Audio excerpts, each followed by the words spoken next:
Bobo was asked by Mr. Cushy, the scoutmaster, if they could use part of the boxing club on Thursday nights, until the building of the new Scout Hall was completed. And being the kind of person that Bobo is, he said it was okay, as the lads from Bosco's could do some cross-country runs on a Friday and Thursday night. So every now and then, the boxing club was often used for other community events, because Bobo loved that about the place, being functional for everyone. And so it was agreed that every Thursday evening, until further notice, Mr. Cushy and the Scouts and clubs would be able to meet there for their activities.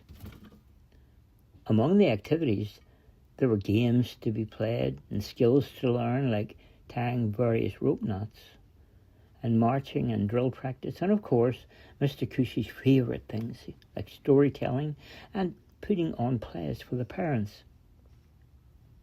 And then there were the weekly and annual fundraising things, such as Bob Job Week and the football pools and guessing competitions. Every Thursday in the Bosco's Boxing Club, the small crowd of lads waited at the door for Bobo to come and open it. And the Cubs and Bobo and the Scouts got along very well. Then Bobo had an idea that maybe Charlie also would like to add some support to the cause and the case of the Scouts being there. And so he asked Mr. Cushy if maybe he and Charlie could take part in some of the events that the Scouts were running, like Bob Job Week, which was about to happen. And Mr. Cushy was more than happy for Bobo and Charlie to assist, and even provided them with some Scout uniforms. And so, on a beautiful April morning, when Bobo and Charlie went out looking for a few jobs dressed up in their Scout uniforms, they started knocking on different doors to see if anyone needed any jobs to be done. Most people in their local community knew Bobo, so they were always welcome to help in their approach to assist the Scouts. Charlie knocked on Mrs. McAfee's door and asked her if she wanted to give them something to do for Bob Job Week, and she responded by asking him to run up to the end of the street and back again for a shilling. And after Charlie did that, she asked, as she handed over the money, if she could sign his job card. And she made a comment, "Excellent work provided." Charlie enjoyed running all the way to tell Bobo about his successful job with Mrs. McAfee. And Bobo was talking to Mr. Killen across the street when Charlie got there. He was out of breath, gasping between his words. "Bobo, I did a job." Stopping to catch his breath, and Bobo said, "Oh, well done, Charlie." Charlie continued, "Well, it wasn't really a job. It was more like a jog, Bobo." Still out of breath, and Bobo said, "Charlie, let's not get too carried away. You know, we're just starting, so just take it easy and relax. Don't be going like a bull at a gate." "Can I get you a glass of water, Charlie?" Mr. Killen asked. "Oh, I'd love some water. And I could just run a marathon for a shilling, Mr. Killen." As Mr. Killen went to get Charlie a drink of water, he explained what Mrs. McAfee asked him to do for a shilling, and Bobo smiled.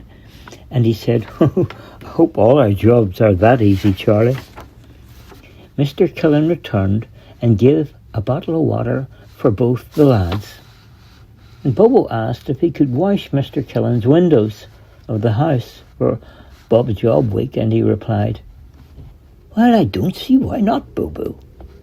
Charlie was willing to run a marathon for a shilling. Well, washing my windows is a piece of cake for the same price."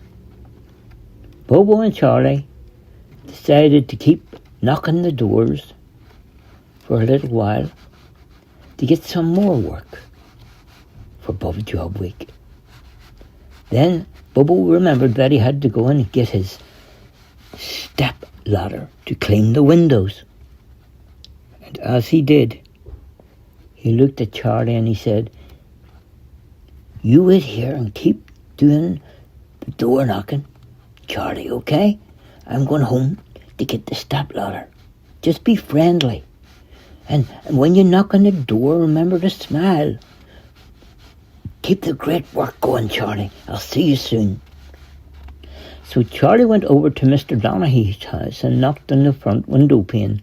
And as Mr. Donaghy opened the door, Charlie gave a great big smile and with a friendly tone of voice he said, "Can I wash your car for a shilling, Mr. Donaghy? It's Bubba Job week." Mr. Donaghy smiled and he replied, "Well, a shilling's cheap, Charlie, and I'd love to give you a job, but I don't have a car, and to be honest, I've never had a car." They both had a laugh. However, he handed Charlie a shilling just for being willing to wash the car. If he had a car to wash, that was. And he made a comment on Charlie's job card, which read, "Great work." So Charlie went over to Mr. Donaghy's house and knocked on the front window pane. And as Mr. Donaghy opened the door, Charlie gave a great big smile and with a friendly tone of voice he said, "Can I wash your car for a shilling, Mr. Donaghy? It's Bubba Job week." Mr. Donaghy smiled and he replied, "Well, a shilling's cheap, Charlie, and I'd love to give you a job, but I don't have a car, and to be honest, I've never had a car." They both had a laugh. However, he handed Charlie a shilling just for being willing to wash the car. If he had a car to wash, that was. And he made a comment on Charlie's job card, which read, "Great work." When Bobo came walking along the street carrying the stepladder to clean Mr. Killen's windows, Mrs. Docherty called over to Bobo, "Oh, Bobo, could you add me to your list, please? My windows surely need a good clean." Bobo gave her the thumbs up, and he replied, "I'll be over in 10 minutes, Mrs. Docherty." Charlie knocked on the door of Mr. and Mrs. Malone's house and asked if they needed anything done for Bubba Job week. And they replied, "Well, maybe you could cut the grass in the front garden, Charlie, and trim the hedge for it. It's a shilling, isn't it, Charlie?" "I sure enough, Mr. Malone and Mrs. Malone. It's a Bubba Job week, you know." Mr. Malone handed Charlie a pair of head shears, and Charlie started working. It seemed like no time at all had passed before Mrs. Malone called Charlie inside to the front parlour of the home, where she had made him something to eat. On the table there was a boiled egg and some toast and a cup of tea. Also sitting there on the table was the money for cutting the grass and trimming the hedge, even though it wasn't finished yet. And they both wrote a note on the job card that said, "A job really well done." They both walked up to the top of the village to the big fancy houses on the Bright Avenue, where some of the wealthy folk lived.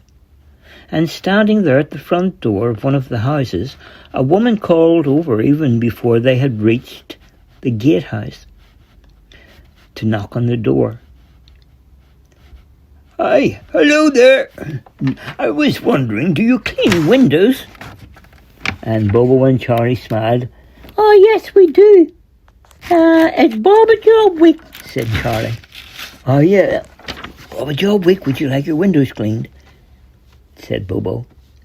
And she replied, "Well, tell you what, why don't you come back next year and give them a wash for me?" And she closed the door, laughing and sniggering. So Bobo and Charlie were happy with that. They shook the doormat and they got a shilling for their trouble, and they called it the end of the day. With the takings they put in their pocket and they went home. The week ahead brought more good fortune, with little effort required. Small jobs and big hearts was the call of the day. Most of the people around the village, they knew that it was Bubba Job week, and they were very supportive in their giving to the Scouts. Some people even asked if they could be told a joke that could make them laugh, or tell them a little story, or read them a page from a book. Small jobs and big hearts was the order of the day. And everyone was glad to hand over their cash for Bob's Job Week and their job cards, because it was all done in kindness and the good nature of the community. The end.